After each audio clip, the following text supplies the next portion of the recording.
출애굽기 강해 중에서 언약, 십계명, 계명과 율법에 관한 마지막 시간입니다. 다음 주는 우리 순서대로 이렇게 성경을 출애굽기를 보니까 바로 이제 23장의 절기에 대한 말씀이 짧게 나옵니다. 절기에 대한 말씀은 그 뒤에 레위기와 신명기 길게 나오지만은 짧게 나오고, 그래서 간단하게 절기에 대해서 제가 한 주 강의하고, 그 다음에 25장부터 있을 성막에 대해서 또 계속 짧게 그렇게 제가 시간을 줄여가지고 강의하고 출애굽기를 마치려고 합니다. 자, 오늘 구계명과 십계명, 출애굽기 20장 16절 17절 말씀 다 같이 한 목소리로 읽겠습니다. 내 이웃에 대하여 거짓 증거하지 말라. 내 이웃의 집을 탐내지 말라. 내 이웃의 아내나 그의 남종이나 그의 여종이나 그의 소나 그의 나귀나 무릇 내 이웃의 소유를 탐내지 말라. 아멘, 아멘. 오늘 구계명과 십계명에 대해서 우리 이제 오늘이면은 우리 십계명을 다 마칠 텐데, 십계명을 우리 1번부터 한번 쭉 한번 외워볼까요? 1계명부터 4계명까지는 하나님에 대한 계명이라 그랬습니다. 제 1계명이 주 여호와 하나님 외에 다른 신을 내게 두지 말지니라. 제 2계명은 너를 위하여 새긴 우상을 만들지 말지니라. 3계명은 하나님의 이름을 망령되이 일컫지 말지니라. 4계명은 안식일을 지키되 거룩히 지키라. 이게 4계명이고, 사람에 관한 계명이 5계명부터라 그랬습니다. 제일 처음이 내 부모를 공경하라. 그 다음에 6계명 살인하지 말라. 7계명 간음하지 말라. 8계명 도둑질하지 말라. 9계명 오늘 거짓 증거하지 말라. 10계명 이웃의 것을 탐내지 말라. 자, 오늘은 9계명 거짓 증거하지 말라와 10계명 내 이웃의 집을 탐내지 말라, 이 두 계명에 대해서 말씀 묵상합니다. 자, 이 9계명을 거짓 증거하지 말라, 이 말씀을 우리 많은 사람들이 거짓말하지 말라 이렇게 생각을 합니다. 거짓말이나 거짓 증거나 뭐가 다른가? 똑같은 것 같지만 사실 엄격히 말하면 이 말씀은 그냥 거짓말, 단순한 거짓말을 말하는 것이 아니라 재판할 때 어떤 이웃에 대한 증언이라든가 다른 사람에 대하여 어떤 그 판결을 내릴 때에 거짓으로 증언하지 말라는 뜻입니다. 이게 그 당시에는 이 재판이 굉장히 중요하죠. 재판이라고 하는 것이 굉장히 중요하고, 그 재판에 어떤 일이, 모르는 일이 있을 때는 두세 사람의 증인을 통하여 그 사람들이 그렇다고 그러면 그 사람은 그냥 죄가 인정이 됐어요. 나는 아무 잘못이 없는데도 만약 두세 사람이 짜고 내가 그런 것을 봤다, 하는 것을 봤다 이렇게 증언을 하면 나는 그냥 그 죄를 지은 사람이 됐다고 말이에요. 그러니까 이거는 사실은 재판에서 그렇게 한다 그러면 어마무시한 그런 일이, 어떤 개인에게 억울한 일이 일어날 수도 있는 것이죠. 그래서 지금도 이제 이 증언이라고 하는 것에 대해서 지금 현대법에서도 상당히 많이 그게 논란이 오가고 있습니다. 미국 같은 경우에 사실 이 증언을 굉장히 중요시 여기죠. 미국 법 같은 경우에는 어떤 사람을 살인했는데 누가 봤다, 저 사람이 한 게 맞다, 사람을 쭉 세워놓고 이 중에 누가 했냐, 저 사람이다. 그런데 사람이 이렇게 인종이 다르거나 혹은 밤에 보면은 어떤 다른 사람인데 착각할 수도 있는 거예요. 그렇죠. 그러니까 그렇게 해가지고 억울하게 누명을 쓰고 죽은 사람이라든가 그런 사람이 많습니다. 물론 자기가 무슨 알리바이를 제공한다거나 그러면 괜찮은데, 그래서 엄격히 말하면 이것은 거짓말과, 단순한 거짓말과 거짓 증거, 법적으로 또 재판 가운데 거짓으로 이렇게 말하는 것과는 차이가 있는 것이죠. 조금 차이가 있습니다. 물론 거짓말은 나쁜 거죠. 거짓말 해도 된다는 말이 아닙니다. 그런데 이제 우리가 흔히 살면서 사람이 살다 보면 전부 다 이렇게 사실대로 다 모든 것을 말하고 살 수 없을 때도 종종 있다고 말이에요. 어떤 경우에는 화이트 라이라고 영어에서는 얘기하잖아요. 선의의 거짓말이 있습니다. 전화가 딱 왔는데 아빠 좀 바꿔라. 근데 없다 이렇게 없다 그러라 그러면 아빠가 없다 그러라는데요. 야 임마 그러면 성경에 거짓말 하지 말라 그랬잖아요. 그렇게. 근데 무슨 불가피한 사정이 있다거나 또는 선의로 거짓말을 할 경우가 있습니다. 선의로 그냥 뭐 어떤 사람이 뭐 이렇게 했는데 그거 뭐 다 이렇게 까발리거나 뭐 이렇게 하지 못할, 또 양심에 따라서 윤리라고 하는 것은요, 이 윤리라고 하는 것은 상당히 상대적입니다. 그래서 정말 선의의 거짓말은 괜찮은가? 이런 이제 예화가 있어요. 우리가 제가 이제 신학교에 있을 때 기독교 윤리학 시간에 이런 걸 배웠습니다. 지금 유대인 한 명을 나치 독일이 추적하고 있었습니다. 유대인은 죄가 없죠. 나치는 무조건 유대인이면 다 죽이는 거야. 잡아서 죽이는데 이 유대인이 네덜란드에 있는 기독교인의 집안에 뛰어들어왔습니다. 나를 좀 살려주세요. 그래서 그 사람을 지하에 있는 골방에다가 숨겼습니다. 조금 있다가 나치 경찰이 문을 두드려요. 문을 열어보니까 방금 일로 유대인 하나가 들어가 걸 본다 어떤 사람이 있다고 하는데 유대인이 이리로 들어왔어? 하고 물어본다고 말이에요. 자, 그럴 때 어떻게 해야 할 것인가? 성경에 거짓 증거하지 말라고 그랬으니까 네, 들어왔습니다. 어디냐? 저기 지하 골방에 숨어 있습니다 하고 그 사람을 죽음에 내몰 것이냐? 아니면은 들어온 적 없다. 목숨을 걸고 그 사람을 살려줄 것이냐? 이런 문제가 있죠. 여러분은 어떻게 생각하십니까? 투표 한번 해볼까요? 사실대로 말해야 된다. 근데 여기서 사실대로 말해야 된다 그러면 그 사람은 율법주의자입니다. 사실대로 말할 수가 없죠. 왜냐? 거짓말을 내가 지금 하나 하는 것과 그 사람의 목숨을 지금 죽이고 살리고 하는 것은 엄청난 차이가 있는 거죠. 그건 살인이나 마찬가지예요. 그 사람은 아무 죄 없는 사람이고 그냥 유대인을 지금 학살하는 그게 나쁜데 그 사람을 그건 자기가 살려고 그 사람을 팔든지 그 거짓 증거하지 말라는 말을 핑계를 대서 자기 목숨을 부지하려고 하는 것이지 사실은 정상적인 생각을 가진 사람이라면 어떻게 해야 돼요? 그 사람이 없다고 거짓말하는 것이 맞다고 말이에요. 그러니까 왜 그런 그러면 목사님 그럼 뭐 선의의 거짓말은 다 괜찮단 말입니까? 아니죠. 거짓말은 하면 안 되죠. 거짓말을 하면 안 되는데 거짓말을 해야 될 수밖에 없는 상황이 있을 수 있다. 그때는 우리가 뭐를 갖고 판단해야 되느냐? 우선 윤리가 상대적이라는 사실을 알아야 된다는 거예요. 큰 죄와 작은 죄가 있어요. 그럼 큰 죄와 작은 죄가 있어요. 제가 여기서 뭐 화를 확 냈다. 그거 하고 내가 가서 어떤 사람을 화를 내갖고 찔러주겠다. 이거하고는 같은 죄가 아니에요. 이거는요. 윤리라고 하는 면에서는 큰 죄가 있고 작은 죄가 있는 거예요. 그렇죠? 다 죄는 똑같은 죄인인데 물론 우리가 하나님 앞에 일반적으로 할 때는 다 똑같은 죄인이지만 그래도 더 큰 죄를 짓는 사람이 있고 덜 죄를 짓는 사람이 있잖아요. 물론 하나님 앞에 죄인이라고 하는 그런 OX로 따질 때는 우리가 다 죄인이지만은 그러나 죄라고 하는 것 자체는 상대적이다. 상대적이라는 말은 상황에 따라서 변한다 그 말이에요. 상황에 따라 변해요. 요즘에 이제 그 신문 세상에 제일 오르내리는 것 중에 하나가 이제 학폭. 제가 흥국생명에 있는 그 이다영, 이재영 그 자매의 팬인데 제가 이번에 걔들이 그냥 박살났어요. 중학교 다닐 때 배구부에 들어오는 애를 갖다가 때렸다. 그리고 걔를 막 약 올렸다. 걔가 앙심을 품고 그걸 터뜨리는 바람에 왕창 망했다 그 말이에요.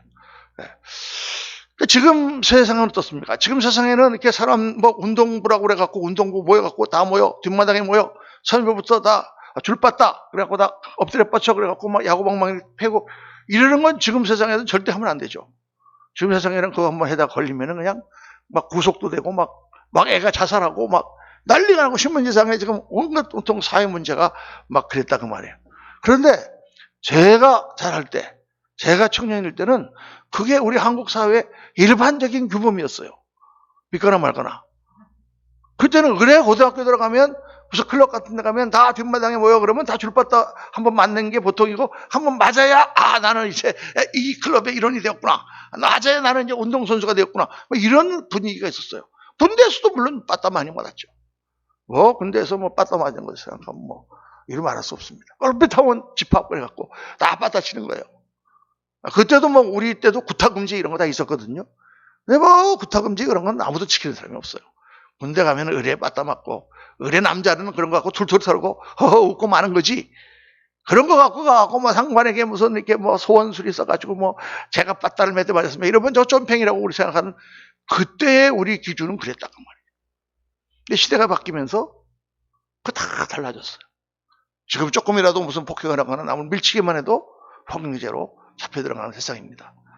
그러니까 저는 이렇게 요새 드라마 같은 거 보다가 깜짝깜짝 놀라는 게 있는데, 한국 드라마에 유난히 많이 나오는 장면이 있습니다. 그게 뭐냐, 뺨을 때리는 거예요. 뭐 하면 여자가 막 이따가 막 여자끼리 막 얘기하다가 막 쫙 뺨을, 지금은 폭행죄로 그거 걸립니다.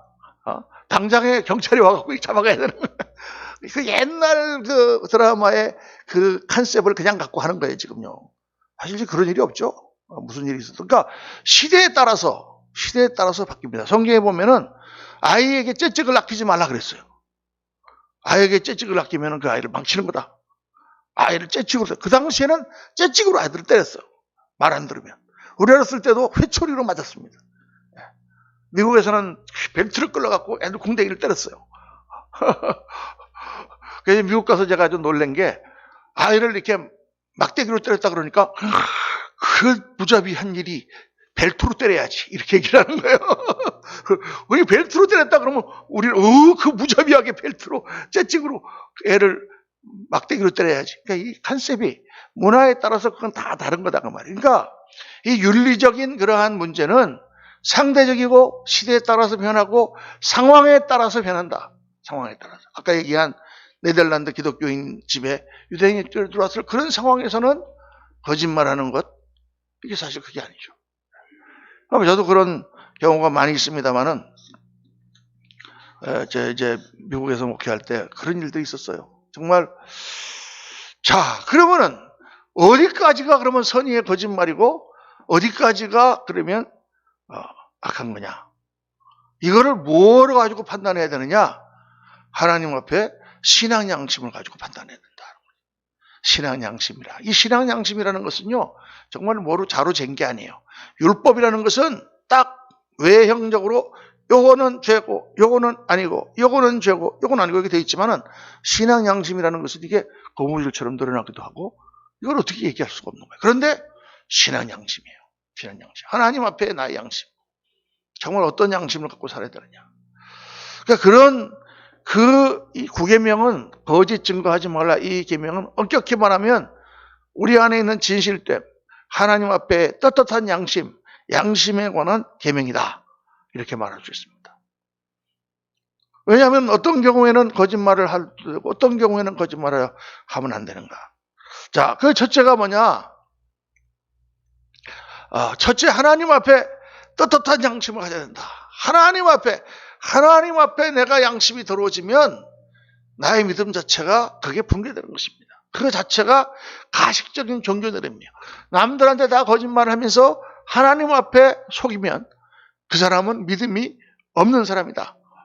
믿음이 없는 사람이다.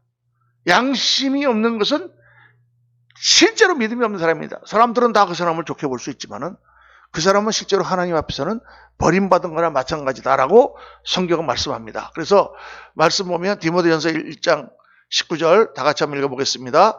믿음과 착한 양심을 가지라. 어떤 이들은 이 양심을 버렸고 그 믿음에 관하여는 파산하였느니라. 양심을 버리니까 믿음이 파산해버린다. 믿음이 없어졌다. 믿음이 배가 깨져가지고 물을 향기는 것처럼 믿음이 없어진 거다.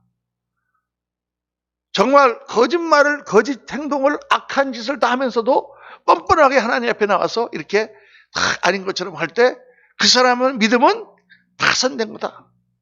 또 디모데전서 4장에 보면 다 같이 읽겠습니다.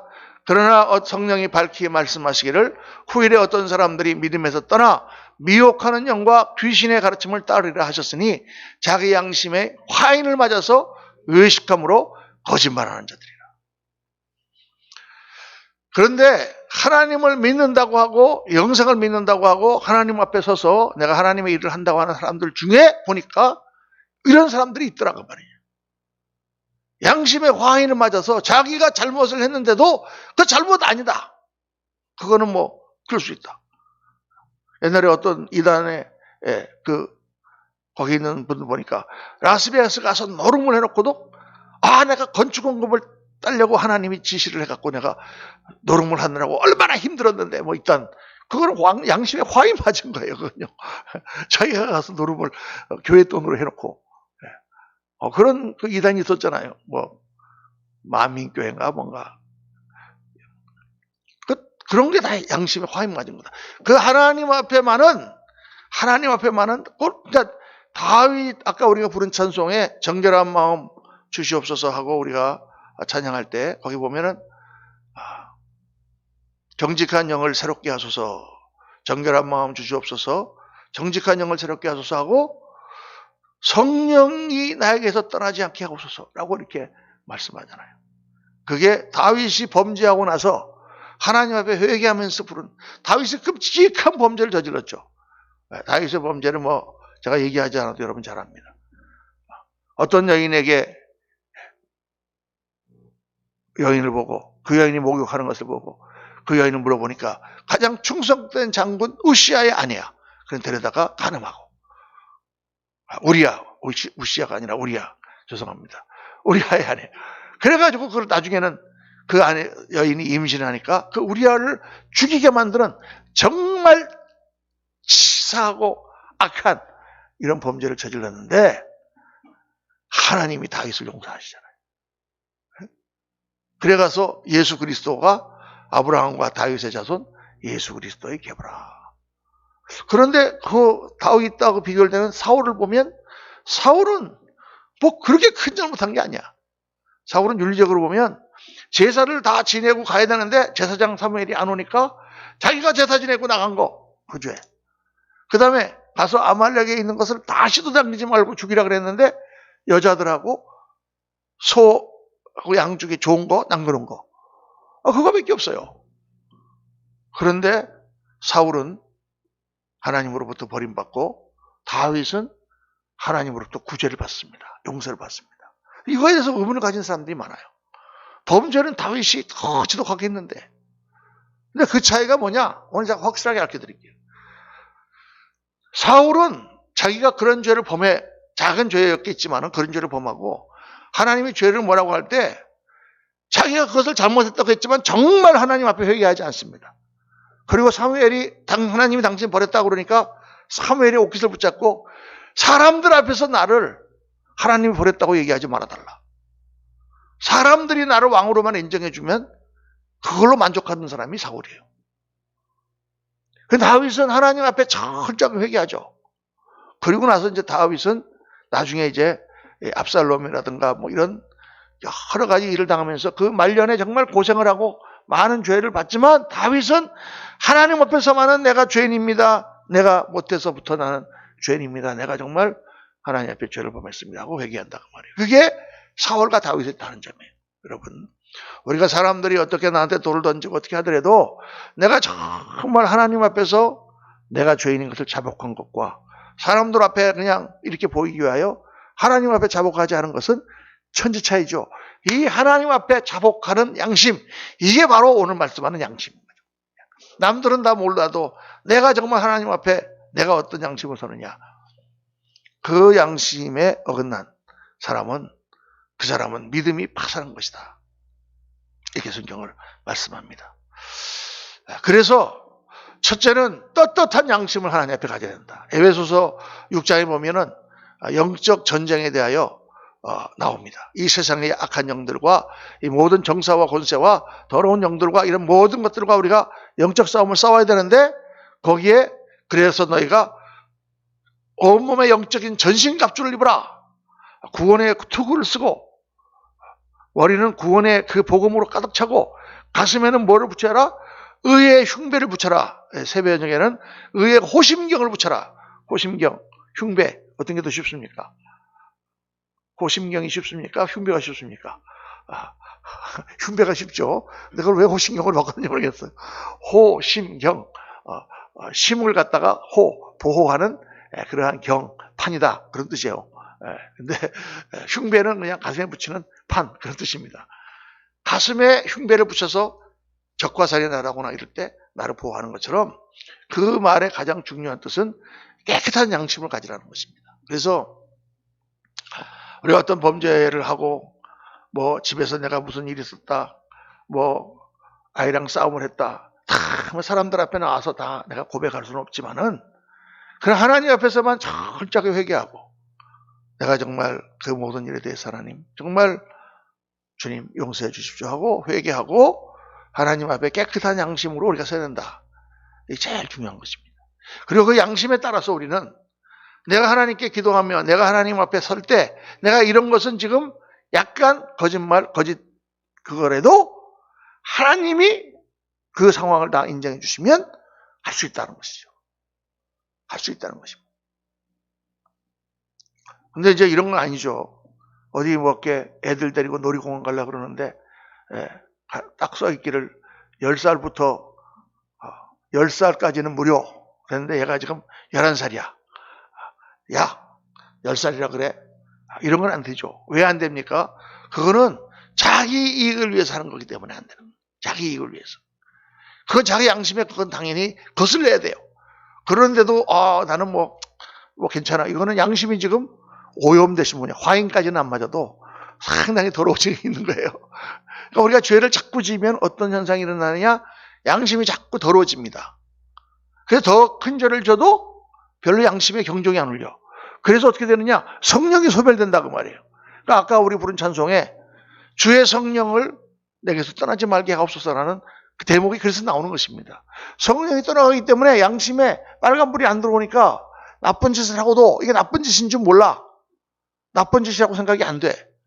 그러니까 악한 짓을 계속하는 것입니다. 그러다 보면 양심에 화인 맞는 거죠. 그래서 온갖 외식을 다 하면서 자기는 거룩한 것처럼 이렇게 사람들한테 보이는 것이죠. 이게 참 양심의 문제가, 이게 사실은 우리 그 교회에서 이런 설교나 이런 내용은 잘 다루지 않습니다. 왜냐하면 너무 어려운 문제예요, 여러분. 어떤 사람은 양심으로 그렇게 했다고 그러고 어떤 사람은 양심으로 그렇게 안 했다고 그러고, 이거 우리가 어떻게 판단할 수 있습니까? 우리는 율법이 편해. 이거 하지 마라. 했어 안 했어? 했어? 죄이지. 안 했어? 괜찮지. 이게 편하죠. 근데 이게 기독교 안에서는 더 이게 하나님 안에서 성령으로 우리가 복음 안에서 은혜 가운데 사는 사람들은 양심의 거울이 되어서 우리가 사는 것이지 조문에 얽힌 율법에 의해 사는 게 아니다. 그러니까 이 양심이 중요한 거예요. 양심은요, 여러분, 아무도 다 몰라도 하나님 앞에 갔을 때 하나님이 나를 판단하시는 거예요. 하나님과 나 사이에 교통하는 영의 통로야. 이거는 정말 어떻게 보면 가장 중요한 것입니다. 영의 일을 아는 사람이라면 이게 얼마나 중요한지 알죠. 그래서 절대로 우리가 해야 되는 것은 뭐냐? 절대 자신을 합리화해서는 안 된다. 자기 자신을 합리화해서는 안 된다. 우리가 외형적인 율법보다 마음의 법으로 하나님을 섬기기 때문에 하나님과의 진실한 교통이 중요하다. 고린도전서 10장 23절 보세요. 다 같이 읽겠습니다. 모든 것이 가하나 모든 것이 유익한 것은 아니요 모든 것이 가하나 모든 것이 덕을 세우는 것은 아니니 누구든지 자기의 유익을 구하지 말고 남의 유익을 구하라. 무릇 시장에서 파는 것은 양심을 위하여 묻지 말고 먹으라. 이는 땅과 거기 충만한 것이 죄 것임이라. 지금 이 대목이 어디서 나오는 대목이냐면 그 당시에 우상에게 이 소를 잡아가지고 그 소를 갖다가 이렇게 사람들한테 팔려면 먼저 우상 앞에 가서 제사를 지내고 그리고 그 소를 갖고 왔단 말이에요. 마치 옛날에 이렇게 돼지 머리 놓고 고사를 지내고 나서 그 돼지고기를 먹을 때에 그거 먹어도 되냐 안 되냐. 고사 지낸 거 뻔히 아는데 그 돼지고기 먹어도 되냐 안 되냐. 그래서 사도 바울은 아니 원래 아무것도 없는데 그게 고사 지냈든 말든 그건 돼지고기에 불과한데 무슨 상관이냐 이렇게 말씀합니다. 그런데 그게 조금이라도 네 양심에 거리낌이 되거나 혹은 그걸 딴 사람이 봐갖고 실족할 것 같으면 절대 먹지 말라. 아예 고기 입도 대지 마라. 여러분 이거 어렵죠? 이게 먹어라 먹지 마라 하면 참 쉬운데 먹어라 먹지 마라 그거 먹으면 안 돼요. 절대 먹으면 안 돼요. 그러면 나 안 먹었어. 냄새 맡았어. 그러면 되는데 그게 아니라 먹어도 돼. 먹어도 되는데 그것이 네 마음에 조금이라도 거리끼거나 양심에 그게 되면 그거 먹지 마라. 또 그로 인하여 다른 사람에게 실족하게 저 사람 목사님이 저걸 고사 지낸 돼지고기를 드시네 하고 실족할 것 같으면 절대 먹지 마라. 이렇게 말씀합니다. 그래서 여기에 지금 이 말씀 나온 모든 것이 가나 모든 것이 유익한 것은 아니요 모든 것이 가나 모든 것이 덕을 세우는 것은 아니니 네 것이 가해 내가 이래도 상관없어 내가 넥타이 다 풀어헤치고 딱 청바지 입고 나와서 여러분 우리 자유롭게 예배 드려봅시다 가해요 아멘입니까? 제가 청바지 입고 탁 티셔츠 입고 나와서 설교하면 어때요 여러분? 왜 가만히 있는 거야? 미국에서는 지금 그런 목사님들이 얼마나 젊은 사람들한테 인기가 많은데 제가 간 미국 교회는 다 목사님들이 넥타이 안 매요. 심지어 우리 교단 총재도 나와서 얘기할 때 넥타이 안 매고 와이셔츠만 매고 대통령도 나올 때 넥타이 안 매고 와이셔츠만 입고 이게 아주 멋있게 보이는 시대다 그 말이에요. 그게 가하나 근데 내가 왜 맨날 이렇게 넥타이 매고 나오는 겁니까? 덕이 교회 덕이 안 돼. 우리 성도님들은 아직도 굉장히 옛날 스타일이라서 그래도 목사님이 넥타이 매고 하셔야지 넥타이를 풀어제끼고 하면은 이게 뭔가 그래도 은혜가 덜 된다. 그러면 하지 마라 그 말이에요. 그러면 하지 마라. 나 자신의 기준이 있잖아요. 그거에 따라 사는 거예요 그냥 저는. 남들이 하든 말든 청바지를 입던 무슨 뭐 반바지를 입던 나는 그냥 넥타이를 양복을 입고 나서 이게 이제 양심의 문제다 그 말이에요. 그러니까 우상에게 바친 재물을 드려도 먹어도 괜찮아. 그러나 교회의 덕을 세우거나 자기의 유익을 구해서 하지 마라. 자기 이익을 위해서 하지 마라. 이제 불가피하게 거짓말을 하게 될 경우가 신앙적인 경우 가운데도 많습니다. 예를 들어서 중국에서 이렇게 예배를 드리려고 그러는데 교회를 가려고 가고 있는데 공안이 딱 붙잡더니 너 어디가? 하고 물었다는 거예요. 교회 갑니다. 교회가 어디야? 저기입니다. 가서 거기 있는 사람들 다 잡아갖고 다 죽여야 될 거 아니에요. 그죠? 그래서 오빠 만나러 갑니다. 그랬대요. 그래? 그리고 보내줬다는 거예요. 그래서 간증이 있어요 여러분. 사실 따지고 보면은 예수님은 우리의 형제니까 오빠 아니냐 이렇게 갔다가 둘러대는데 여러분 그렇게 둘러대지 않더라도 그런 상황이 있어요. 또 우리 선교사님이 우리 교단에서는 원래 옛날에는 이제 완전히 절대 알코올 음료는 전혀 먹으면 안 된다 이렇게 했습니다.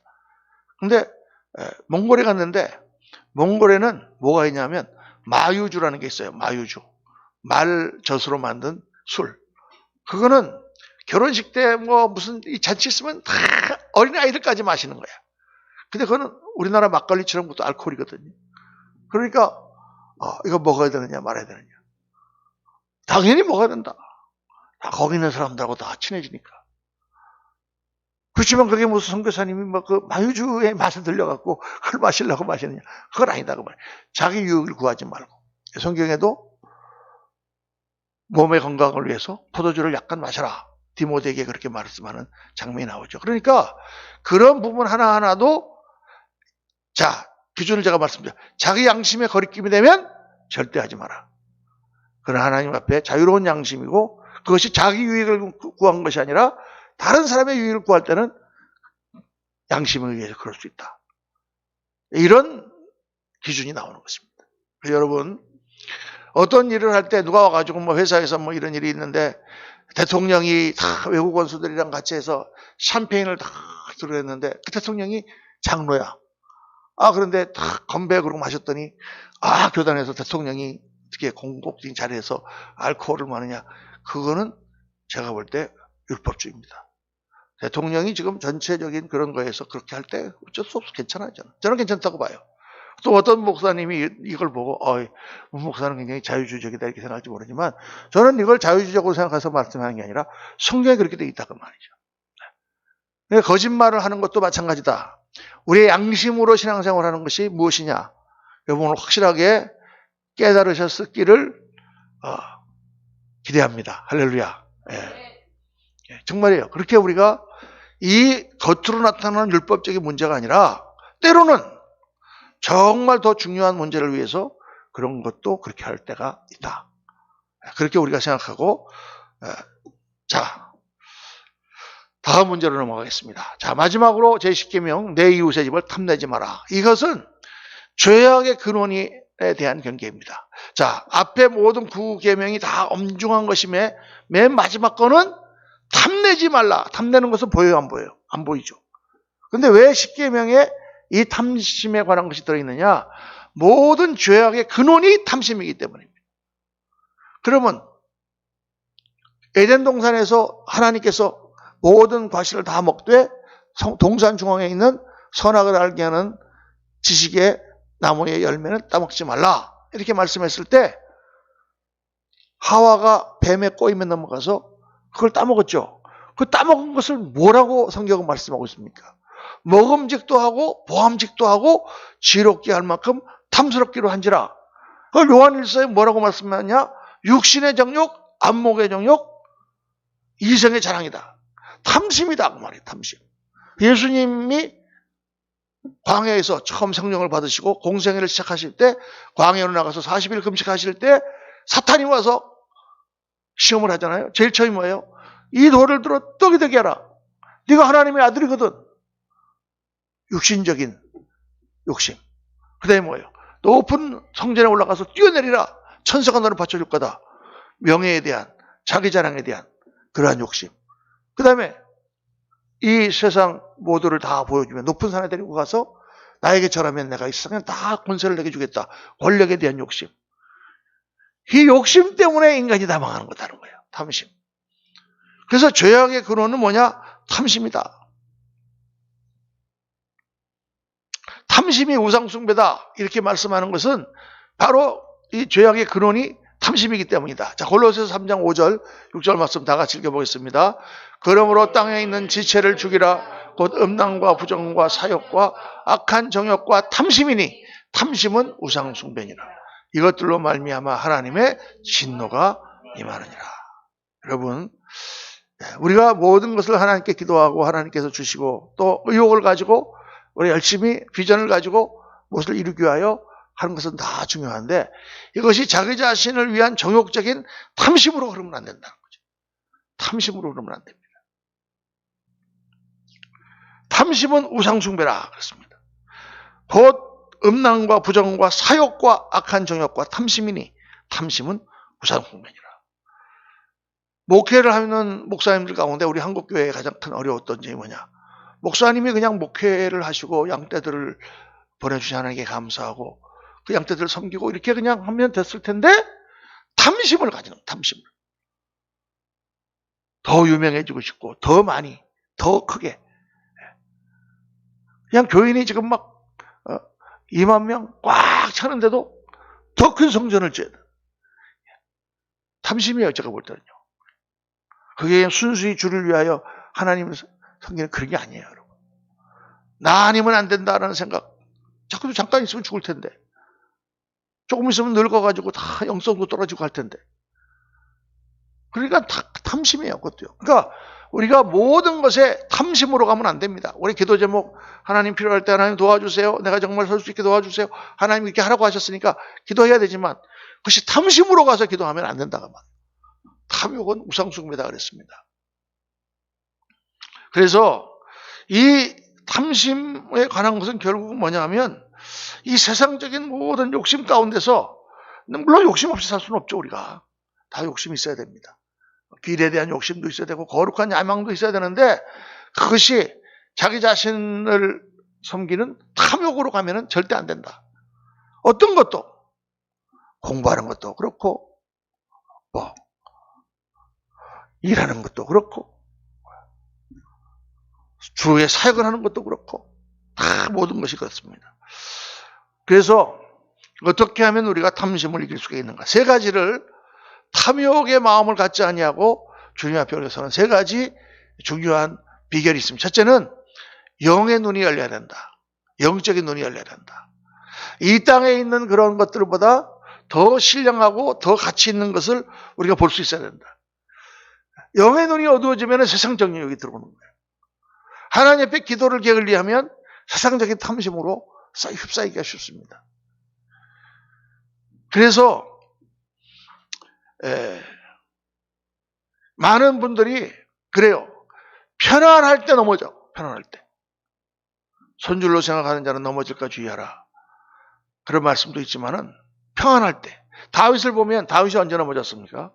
다윗이 그동안에 쫓겨다니고 사울에게 뭐 이럴 때는 다른 생각이 없었어요. 그런데 이제 나라를 딱 세우고 왕이 되고 왕궁을 짓고 그리고 이제 부하들을 다 전쟁에 내보내고 자기는 편안해지니까 그때 마귀가 다 유혹한다고 말해요. 그게 넘어갑니다. 다 사람이 그래요. 편안해지면 우리가 영적으로 나태해지고 영적으로 나태해지면 영의 눈이 어두워지고 영의 눈이 어두워지면 세상적인 욕심과 정욕이 들어오게 되고 그것이 우리를 갉아먹게 되는 것입니다. 교회도 마찬가지예요. 교회도 어렵고 힘들 때 개척교회 할 때 눈물 뿌리며 기도할 때 그때는 순수한 정말 깨끗하고 그런데 커지고 막 그래가지고 모든 것이 부유해질 때 타락하는 것입니다. 그게 많은 분들이 그런 얘기를 하잖아요. 우리를 타락시키는 거에는 두 가지 종류가 있다. 하나는 외적으로 우리를 핍박하고 예수 믿지 못하게 하고 막 교회사에 보면 막 그렇게 사람들이 물리적인 힘으로 교회를 압박할 때 그때는 교회에 많은 사람들이 순교당하고 막 감옥에 갇히고 막 고생을 하고 그래서 교회가 다 없어진 것 같지만 사실은 더 강하게 숨어서 예배드리고 하는 사람들이 풀뿌리가 살아있다. 그런데 언제 교회가 가장 위험하냐? 모든 것이 잘 되고 편안해지고 모든 사람들이 다 예수 믿고 전도할 필요도 없고 교회는 사람들이 밀려 들어오고 큰 집을 짓고 편안하게 살 때 그때 타락의 영이 들어와서 다 무너뜨린다는 거예요. 교회사를 보면 다 그렇습니다, 여러분. 한국 교회도 이제 그 한고비를 넘겨갖고 새로운 세대에 새로운 시대에 새로운 역사가 일어나야 될 줄로 믿습니다. 그래서 지속적인 기도와 회개를 통해서 정말 이 성령 충만을 유지해야 된다. 둘째는 말씀에 따른 가치관을 세워야 됩니다. 이게 중요해요. 하나님의 말씀을 딱 보고 그 말씀을 따라서 우리의 사상체계와 정신세계를 하나님의 말씀 가운데 바로 세워야 된다. 무엇이 옳고 무엇이 그르며 무엇이 중요하고 무엇이 덜 중요하고 무엇을 우선적으로 해야 되며 무엇이 덜 우선적으로 해야 되는가. 이런 거에 대한 바른 가치관. 하나님의 말씀을 공부해야 된다는 거죠. 한국교회가 약해진 가장 큰 이유 중에 하나가 교육이 부족했다. 뭐 제자 훈련도 많이 하고 뭐 많이 한 것 같았지만은 궁극적으로 세상에 나가서 우리가 정말 어떻게 그리스도인들은 살아야 되는가, 어떻게 삶 속에서 우리가 그리스도의 빛을 발해야 되는가 하는 것에 대한 올바른 가치관을 심어주지 못했다.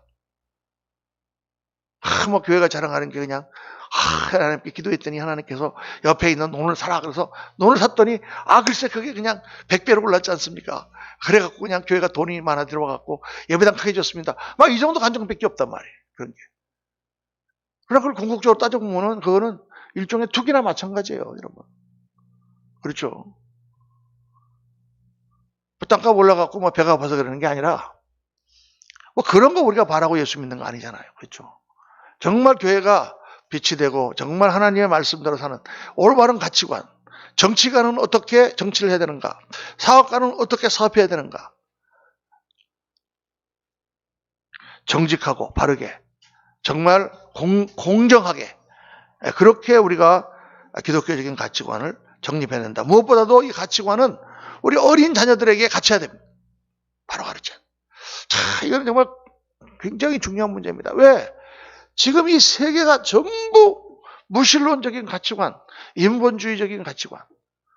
근데 인본주의가 인본주의가 아니에요. 인본주의는 사실 동물주의나 마찬가지예요, 지금. 지금 이 시대에는 주의라고 얘기할 수도 없어. 자연주의라고 그렇게 고상한 이름을 갖다 붙일 수도 없어. 사람을 위하는 것 같지만 그 사람을 위하는 게 아니에요. 여러분 조지 오웰이 쓴 동물농장이라는 책 옛날에 읽어보셨습니까? 그 조지 오웰의 동물농장을 보면 바로 나오는 거예요. 그게 다 너희들을 위하는 것이다. 전부 이 주인의 것을 뺏어서 다 너희들에게 나눠준다 하고 다 뺏어가지고는 결국은 돼지가 다 먹고 나머지는 다 다시 너희로 부리는 거예요. 그러니까 이 하나님을 떠난 유물론적인 생각, 하나님을 떠난 그러한 사상, 무신론적인 사고체계, 이게 지금 이 세상을 지배하고 있는 거예요, 여러분. 그러니까 무엇이 자유인지 무엇이 진정한 진리인지를 모르는 거예요.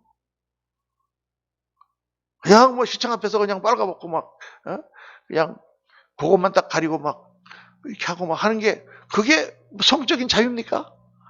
남자하고 막 뒤에서 정말 더럽고 추한데 동물과 같은 그런 인간도 아닌 동물도 안 하는 그런 짓을 저지르면서 그게 마치 자유요, 그것이 인권이라고 생각하는 이런 이상한 세계에 우리가 살고 있는 거죠. 그러니까 이제 우리는 또 그렇게 하지만 우리 자녀들은 도대체 어떻게 살 것인가. 그래서 지금 뜻이 있는 목사님들이 기독교 교육을 굉장히 강조하는데 참 힘이 약하죠. 세상적인 교육도 같이 시키면서 이걸 해야 되니까. 그런데 여러분, 희망이 없는 건 아닙니다. 유대인들을 보면 유대인들은 2000년 동안 그 교육을 해왔어요. 나라도 없이 떠돌아다니면서. 유대인들 대단합니다. 그래서 제가 옛날에 신학교 들어가기 전에 미국에서 유학 가가지고 돈을 좀 벌려고 뉴욕에서 이제 택시 운전을 좀 한 적이 있는데 그때 이제 택시를 탁 하면은 유대인이 타요. 양복 입고 탁 타요. 탁 와갖고 이제 콜택시니까 딱 차가 대기하면 딱 타고는 딱 타자마자 주머니에서 딱 꺼내가지고 딱 써버려야 되게. 뭐냐, 맞자라고 그래갖고 여기에다가 유태인들 쓰는 거 있잖아요. 삥 꼽아갖고 동그랗게 그걸 써요. 유대인. 야, 나 이 사람들 이렇게 자기들의 정체성이 뚜렷한가. 우리는 지금 뭘 써야 되냐면 마스크를 써야 됩니다. 나가자마자 딱 이 마스크 이렇게 써야 되냐. 저 뭐 엘리베이터까지 나왔다가 도로 집에 들어가는 게 한두 번이 아니에요. 그러니까 유대인들은 다 이걸 써요. 작은 유대인. 그러니까 어떻게 교육을 시켰길래 유대인들은 저렇게 철저하게 자기 유대인들의 정체성과 하나님을 경외하는 그런 믿음 가운데 하는가. 유대인들이 뭐 나쁜 사람도 많겠지만 전반적으로 뉴욕에서 장사하는 유대인들과 장사하는 사람들의 논리에 의하면 유대인들은 한마디로 지독하다. 두 번째, 속이지 않는다. 신용이 있다는 거죠. 지독한데 하여간 지독하게 짜내는데 속이지 않는다. 그러니까 나름대로 자기들은 하나님 앞에 사는 거죠. 유대인들은. 그런 교육을 2000년 동안 받으면서 지금 전 세계를 지배하고 있습니다. 그래서 정말 우리가 이 어두운 시대에 자녀들에게 바른 가치관과 정말 올바른 사상체계를 세워주지 않으면 안 된다. 세 번째로 의지력이 있어야 됩니다. 의지력, 여러분. 육신을 제어할 수 있는 의지력. 디모데 전서 4장 8절 다 같이 읽습니다. 육체의 연습은 약간의 유익이 있으나 경건은 범사에 유익하니 금생과 내생에 약속이 있느니라. 이게 경건의 연습이다. 근데 경건의 연습에는 육신의 유혹도 포함되죠.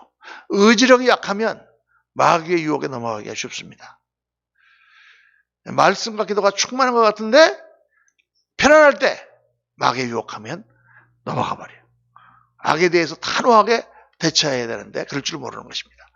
그래서 경건의 연습은 어디서부터 시작하느냐? 순종의 훈련으로부터 시작한다. 여러분, 순종이라는 건 뭐냐면요, 나를 죽이는 연습이에요. 나를 죽이는 거예요. 순종이라는 말이 나오는 그런 상황, 그러한 상황은 어떤 상황이냐? 대개 내가 하기 싫을 때, 그렇죠. 내가 하고 싶은데 순종이라는 건 사실 있을 수가 없어요. 내가 하고 싶어서 하는 거니까. 앞에 맛있는 게 있는데 이거 먹어라. 그럼 뭐 할렐루야 하고 먹겠죠. 근데 먹고 싶은데 먹지 마라 하니까 못 먹는 거죠. 그게 순종이죠. 그러니까 이 권위 앞에 순종하는 것은 정말 중요합니다. 육신을 제어하는 훈련 가운데, 육신이라는 것이 우리 이 몸, 아침에 벌떡 일어나고 하는 그런 육신만 말하는 게 아니에요. 내 생각이라든가 나의 의지라든가 내가 가지고 있는 나의 자아관, 나의 자존심, 이 모든 것을 다 포함하는 것입니다. 이런 육신적인 요소에서 내가 정말 주님 앞에 굴복하고 순종하는 것, 거기서 우리는 강한 의지력이 생긴다. 하나님, 내가 정말 주의 말씀이라면 철저히 순종하겠습니다. 나를 죽이고 내 생각을 따르지 않고 하나님의 뜻을 따르겠습니다. 거기에서 우리가 육신도 제어하고 가치관도 바로 세우고 영적으로 정말 탐심을 이기는 그러한 힘이 나온다. 우리가 한번 이렇게 훑어봤습니다. 여러분 조금 마지막 계명 쉬운 것이지만은 저 깊이 다뤄봤는데 오늘 말씀을 잘 묵상하시면서 거짓 증거하지 말라. 우리가 진실된 삶을 살아야 되는데 진실된 삶을 살 때에 때로는 조금씩 상황에 따라서 말씀이 어긋날 때가 있다. 그런데 그것은 무엇이 중요하냐? 양심이 중요하다 그랬습니다. 양심은 성령의 충만으로 말미암아 하나님께서 내게 주신 그러한 재량권을 말하는 것이죠. 나를 위해서 합리화하지 말고 정말 교회의 덕을 세우기 위해서 하나님의 주신 생명을 구하기 위해서 얼마든지 깨쓸 수 있다. 그런 말씀을 드렸고, 내 이웃의 집을 탐내지 마라. 탐심에 대해서 영적인 눈이 항상 깨어있고 이 세상 살 때 말씀에 따른 가치관을 세워서 정말 옳고 그른 것을 분별하며 살아야 되고, 그리고 정말 순종하며 하나님의 말씀을 대로 따라가는 의지력 가운데 우리가 탐심을 이길 수 있다. 오늘 말씀을 10계명을 마치면서 저와 여러분이 더 거룩하고 아름다운 자세로 하나님 앞에 나아가서 마지막 때에 하나님께서 귀하게 쓰시는 정결한 종들이 다 되시기를 예수님 이름으로 축원합니다. 기도하겠습니다.